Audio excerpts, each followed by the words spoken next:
Nagbalik na si SMB head coach Leo Austria kagabi at nanalo sila kontra sa FiberXers. At ang balita ngayon, baka daw gumawa ng trade itong si Coach Leo at kumuha ng panibagong point guard. Kung pinanood niyo yung game kagabi, no, ang point guard ng San Miguel na ginamit nila, madalas itong si Chris Ross at ang substitute dito si Jerica Hanmisi. Minsan si Jericho Cruz ang nagbababa. Ibig sabihin, wala silang natural point guard bukod dito kay Chris Ross. Ang makeshift point guard nila itong si Jericho Cruz nga at si Jerica Hanmisi. Depende kung anong pangangailangan. Minsan si George King ang nagbababa ng bola. Siyempre, kapag all Filipino na, kakailanganin nila ng panibagong point guard na magdidirect ng play. So baka daw gumawa ng trade itong San Miguel Beermen. Meron daw silang mga tinitignan dyan, kabilang na itong si Felix Lemeti ng Raynor Shine Elasto Painters.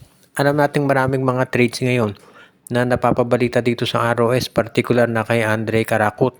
Pero mukhang ang pinag-iinteresan daw ng San Miguel Beermen ay itong si Felix Lemeti. Dahil sa tingin nila itong magiging bagay dito sa San Miguel. Pero lahat ng ito ay nakasalalay lamang dito sa magiging agreement nila kung sino naman yung ibibigay sa Rain or Shine. Kinoconsider daw na San Miguel i-offer itong si Jeron Teng para dito kay Felix. Pero hindi natin alam kung tatanggapin ni Coach Yeng Giao itong si Felix Lemeti o itong si Jeron Teng bilang kapalit. Mahusay na player naman itong si Jeron. Pero ang tanong kasi yung bang estilo ng laro nito ay bagay dito sa Raynor Shine Elasto Painters. Kasi nakita naman natin may ibang estilo to si Coach Yeng Giao. So baka hindi siya pumayag. Pero walang duda na ito si Felix Lemeti ay pwede yan sa San Miguel. Kaya syempre nakikita yan ni Coach Leo. Kaya nga ito ang gusto niyang makuha para dito sa kanyang roster na SMB ngayon. Samantala naman, ang Chooks to Go daw ay determinado na sumali dito sa PBA at namimili na lamang sila kung bubuo ng team or kung bibili ng isang existing franchise. Logically, no, ang magandang choice dito, bilhin nila yung Terra Firma dahil openly naman binebenta na itong Terra Firma, alam ng lahat yan. So, posible na itong Chooks to Go yan ang bumili dyan.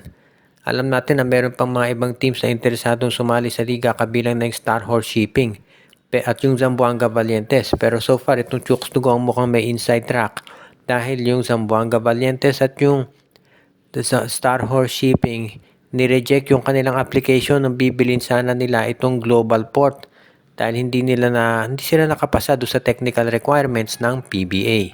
So sa ngayon, mukhang ang mangyayari, kinakailangan daw na itong si Chooks to Go, sila magsasabit ngayon ng offer para bili naman ang Terra Firma. Ang Terra Firma, lately napansin ninyo, nagdi-dispose siya ng mga top players nila. Dahil syempre, gusto nila yung team na bibili, makakamura. So kung yung mga top players mo na malalaki sweldo, wala na doon sa team, mas mura syempre yung gagastusin ng management. On the other hand, hihina yung kuponan, mahihirap kang bumuo ng isang competitive squad. So baka yan naman ang pag-isipang mabuti ng Chooks to Go. So in the meantime, sa tingin ko magkakaroon pa yan ng negotiations. Ang isa pa, no, itong Chooks to Go, obviously ang product nila ay poultry.